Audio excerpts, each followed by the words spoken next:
Hi everybody, this is Dee at Aloha Astro, and today is the new moon in Taurus, May 15th, 2018, and it actually occurred this morning about 7:47 a.m. Eastern Time, and yes, sorry, I am late. I think that all the Aries energy we had the last few days, moon in Aries, was kind of a last licks effort to hold on to that fiery, assertive cardinal energy, and seems like there was just so much going on and a lot of interruption. And I think some of that has to do with our recent motion of the planet Uranus moving out of Aries and into the sign of Taurus. It is a slow-moving planet because it's far away from us, so it takes a long time to get somewhere, and it's been sitting there in a sign of initiation, beginnings, individuality, wanting to lead, wanting to begin new things, and now it moves into the fixed energy of Taurus, fixed Earth, where I think things are going to settle down and become a bit more peaceful. But that doesn't mean things aren't changing. This is still a planet of change. So this new moon, as I mentioned here in my forecast on my homepage at alohaastro.com, yes, we've had new moon in Taurus before, and yes, we've had moon in Taurus every month. This month, of course, it's the new moon in Taurus, but the energy is different because we have a major planet making a shift and bringing in a totally new way of looking at things. And what I've felt all along with the Aries energy was that we continually were getting these cardinal T-squares coming up that felt as though something wanted to change. There was a push, but there wasn't a good or effective plan that was actually constructive and was going to work toward the establishment of something new that would last. It was more like some noise and push, but not an actual sticking or endurance toward the change that all the hullabaloo was about. So now we can follow through on that initiating action toward actually making something stable and steady for the long term. And Taurus is a very supportive energy toward growth and toward including other people and the sharing of resources. The negative side of Taurus can be greediness and stinginess and being tight, but when Taurus is functioning on its positive side, it wants to open up and share and basically protect the herd, be concerned with the safety and comfort and health and all the good things that we are here to enjoy together and to share it together. So I think that we will be looking at this new moon a little bit differently than we might look at other new moons, because we have a major shift going on along with that new moon and new beginnings. There's a lot of crazy energy right now, and before I go over to that, I chose this picture specifically because here's the cow jumping over the moon, as anybody who knows the nursery rhyme, hey diddle diddle, the cat and the fiddle. Here's the cat and the laughing dog, and a couple of other nursery rhyme characters are in here, and I even thought, here we've got our Jupiter in Scorpio, Little Miss Muffet here.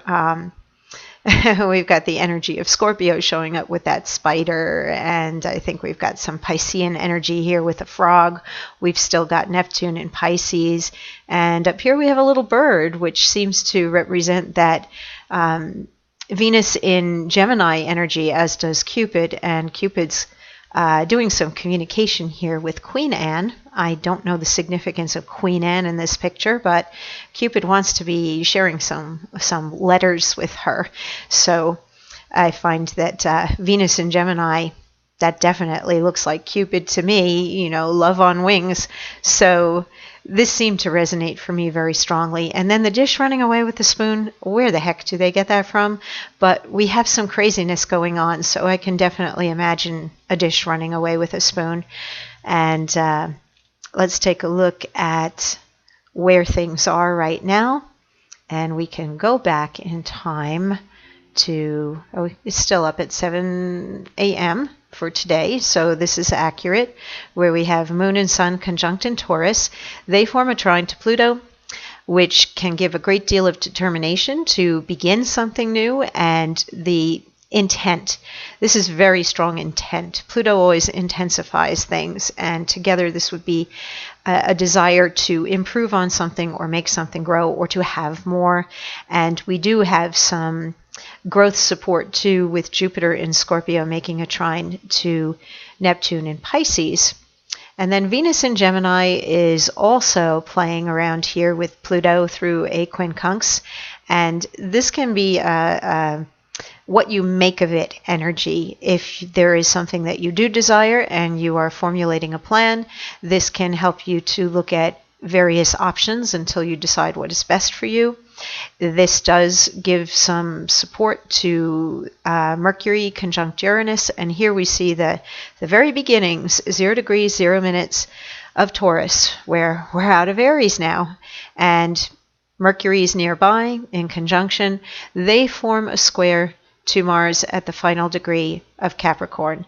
And Mars, of course, is getting ready to tip over here into Aquarius. We can expect some changes too when that occurs. So this is kind of like a begin something new, make something real, get serious, and quick, let's hurry up. And there may be a final decision.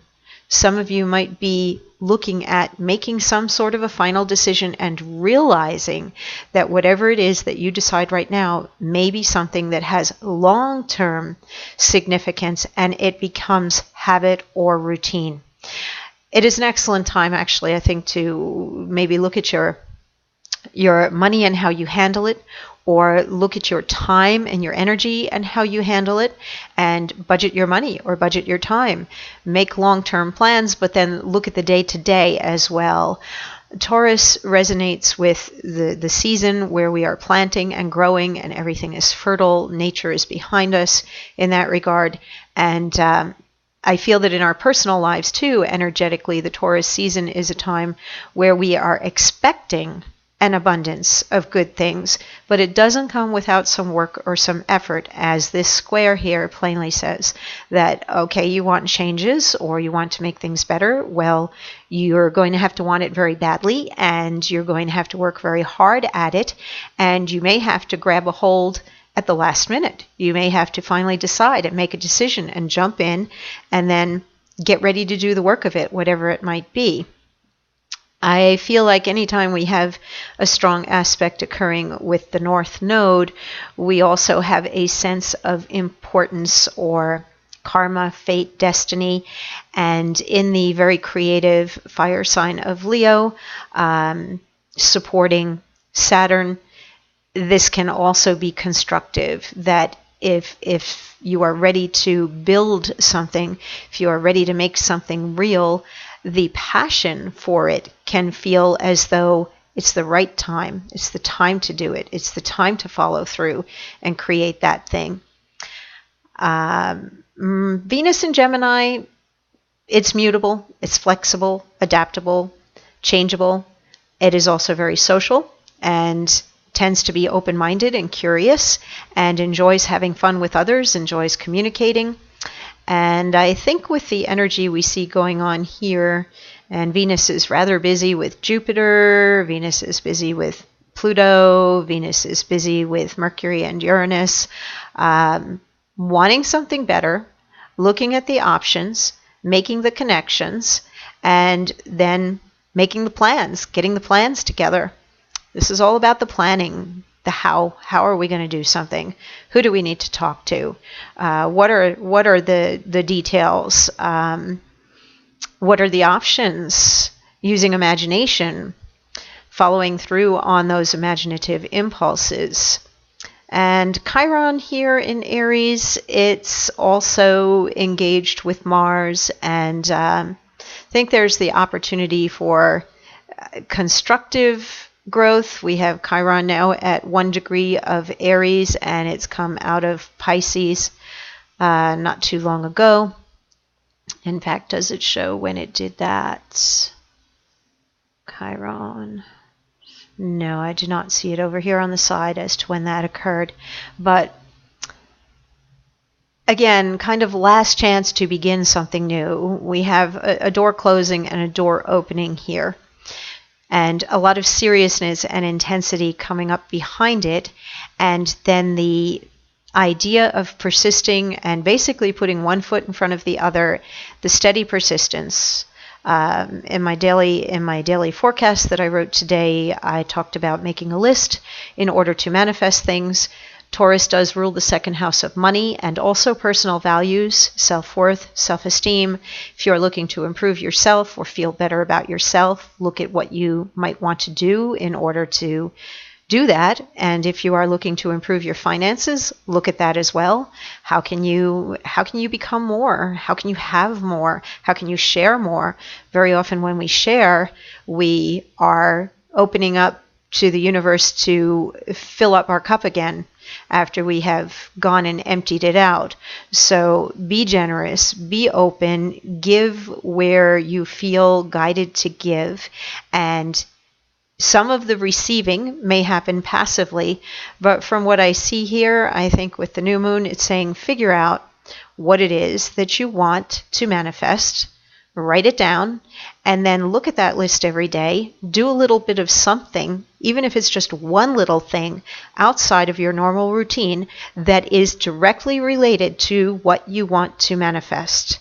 Yes, sometimes we manifest things just by wishing or hoping or praying, or it comes out of the blue, but it is much more likely that your faithful persistence in looking at that, just as when we plant a seed and we go back and water it every day and we pull the weeds out from around it, that's what I see going on behind the scenes here with the sextile to Neptune and Neptune in the trine to Jupiter, and the opposition here between Jupiter and the new moon is saying that if you want it, it's there, it's available, but you probably are going to have to work hard at it in order to receive it. So go ahead, make that list, and look for more and bigger and better. Be generous and share. Expect that there may be some changes and that you are adjusting to the reality of something. I think this can also be a reality wake-up call, that maybe you realize now that maybe you're not going to get exactly what you want. Maybe you have to get along well with others and accept what they want as well. And I think there may be some choices here, whether we are going to put up with something, work through it, or say goodbye and say, okay, I've put in all I can to this, and now it's no longer being productive for me, and then turning your attention toward creating something that has more alignment, more to do with what feels like your purpose or your path. Options are open with Venus in Gemini. There's possibly more than one choice. It will require work in order for you to see the gain, but we are going through a fruitful time and a time of growth. So enjoy the season, and congratulations to all the grads, and a late Mother's Day to all the moms in that regard. Let's take a look at the Sabian symbol before we say goodbye here. We round up our Sabian symbol from 24 degrees 36 minutes to 25 degrees, and it is a vast public park, the cultivation of natural energies for collective use and recreation. At this final stage of the sequence of symbols focusing on emotional cultural values, we witness the positive and impressive results of man's collective endeavor to live in peace and to enjoy moments of relaxation. The public park is designed and kept for the enjoyment of all the people of the city. This is a symbol of collective enjoyment. The individual finds in the products of his culture an emotional enhancement born of the feeling of belonging to a large, organized, peaceful whole. And that is certainly something that is very Taurian, has a lot to do with Taurus, that does seek beauty, the enjoyment and the pleasure of anything sensual. Taurus rules the senses. How does it look, taste, sound, feel, smell? So enjoy the season. Enjoy sharing all those things with other people. Get out in nature. Nature is one of the best healing energies, and I think that a lot of the discord we have on the planet comes from turning our back on nature and not honoring it, not asking it to align with us, not basically not acknowledging that it's there. When was the last time you went out and looked up at the sky, looked up at the moon? If your night is clear tonight, go out, look up at that dark, dark sky of the new moon and look at the stars for a while. It can put things into a proportion of realizing how just absolutely amazing this planet is. And even though our time on it may be very brief, we can do good work and we can leave it a better place for the people that come after us. And that we are here not just about the material things that we are gifted with the senses and are able to enjoy, that our money, the work that we do that creates the money, that enables us to have the experiences and buy the things, is just part of a bigger thing, and that is the shared energy of the collective, of our society together, and that we can work together for the things that we can share together. And I think that's fitting for the Sabian symbol here. So get outdoors, enjoy nature, enjoy other people, and happy new moon. Be safe, and I will talk to you soon.